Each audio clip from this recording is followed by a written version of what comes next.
Quando uma pessoa se põe um obstáculo, quem que pode tirar esse obstáculo?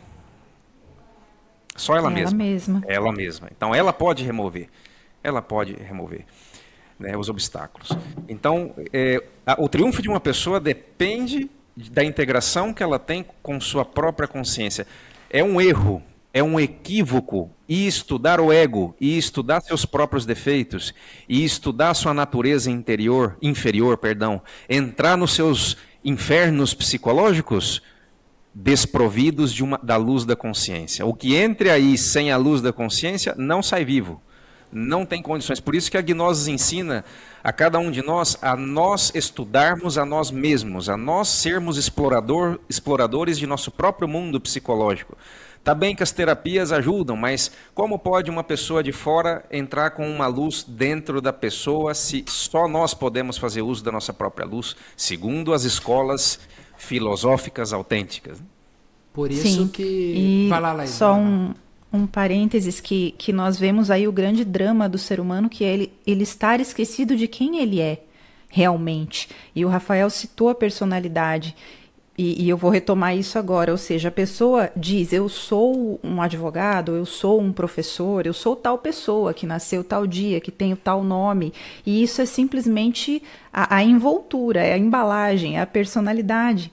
E nós vivemos a vida toda dedicados a isso que é do tempo, a isso que vai morrer, que é esse corpo, essa pessoa, dentro dos seus hábitos e preferências, mas na verdade o ser humano não sabe quem ele é realmente, e por isso ele vai se tornando escravo dos prazeres, do mundo material, e ao longo dos milênios ele foi se apegando cada vez mais na matéria e foi esquecendo cada vez mais quem ele era.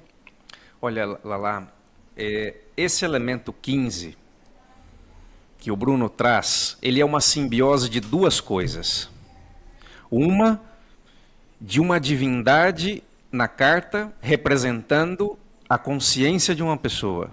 E outra, os desejos e paixões e vulnerabilidades que essa pessoa leva dentro. A carta 15 é essa divindade colocando a pessoa frente a frente com seus próprios defeitos, com suas próprias debilidades, e vai partir da pessoa. Se essa pessoa quer triunfar sobre isso ou quer seguindo sendo como está, como é.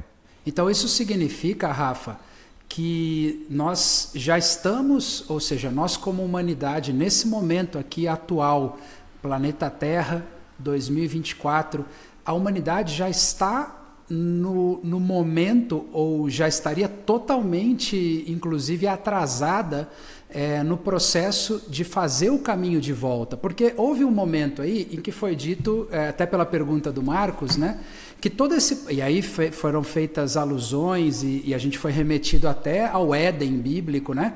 E aí a mitologia do Minotauro para nos ilustrar bastante isso também dentro de uma outra cultura.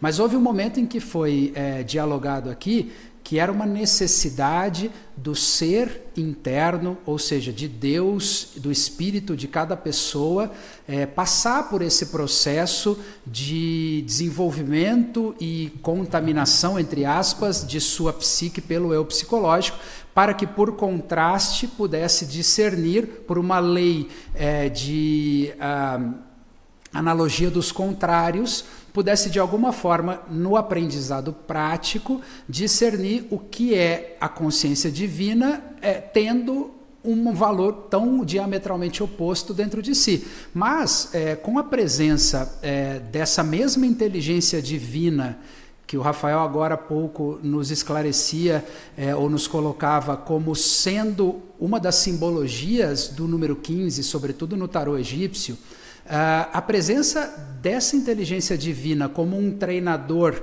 que vai nos conduzindo para a eliminação desses agregados psicológicos, para a nossa purificação, isso também pode nos mostrar que já está na hora, ou já passou da hora da gente concluir, graduar nesse trabalho e novamente nos purificar para retornar ao estado original, que na verdade não é bem original, porque o original era inocente, né? E agora é com o conhecimento do fruto da árvore do bem e do mal, é isso? Exato, é a cobra mordendo o rabo, formando o círculo, né? O final é igual ao princípio, mais a experiência do ciclo.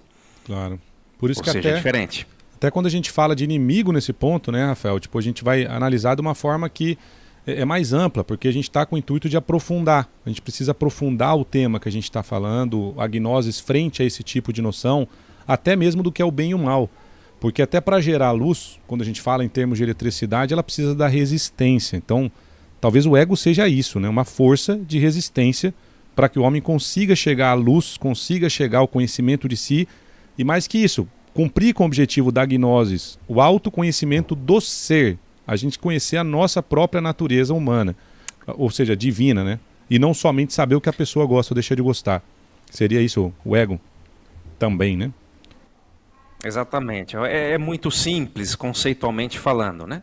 Já na prática do estudo, aí cada um tem que se virar por conta própria. Mas conceitualmente é isso, Bonassi. Assim. O ego é a soma de todos os defeitos psicológicos que nós levamos dentro e ponto. Ou seja, o ódio é um ego, a ira é um ego, a impaciência, a intolerância, a inveja, a cobiça, o desrespeito, a mentira. Ou seja, todo esse conjunto de elementos que te leva a violar os princípios da consciência, nós chamamos de ego. Então o ego é um e é muitos. O ego é uma unidade, mas é múltiplo e imperfeito. Por quê? Porque te leva a exercer a imperfeição e a colher os frutos dela, que é a dor e o sofrimento. Já a consciência é também uma unidade, também é múltipla, porque tem muitas virtudes, mas é perfeita. É unidade múltipla perfeita e te leva a exercer a perfeição, e o resultado do exercício da perfeição na sua parte psicológica é o amor e a felicidade. É muito claro isso. Agora, quem ensina a como trabalhar na vida prática? Porque, como diz um amigo meu por aí, na prática a teoria é outra. A teoria é outra. Então, o que... Teoria cinza, fala então, Goethe, né? Teoria cinza. E tem outra frase que esse meu amigo fala, que tinha uma mulher que costumava dar muitos conselhos para as mães, como serem boas mães, e ela fala assim: eu era uma excelente mãe até ter minha primeira filha. Então, na teoria... Na prática é outra. Na prática, a teoria... na prática, a teoria é, exatamente. Então, o que acontece? Só as escolas de autoconhecimento, só as escolas iniciáticas, através do tempo e das culturas, tiveram um ensinamento preciso de como uma pessoa se inicia nesse caminho mitológico. Porque existem instruções precisas de qual deve ser o comportamento humano e psicológico para que esses processos mitológicos se desencadeiem no mundo psicológico da pessoa e essa pessoa alcance suas conquistas.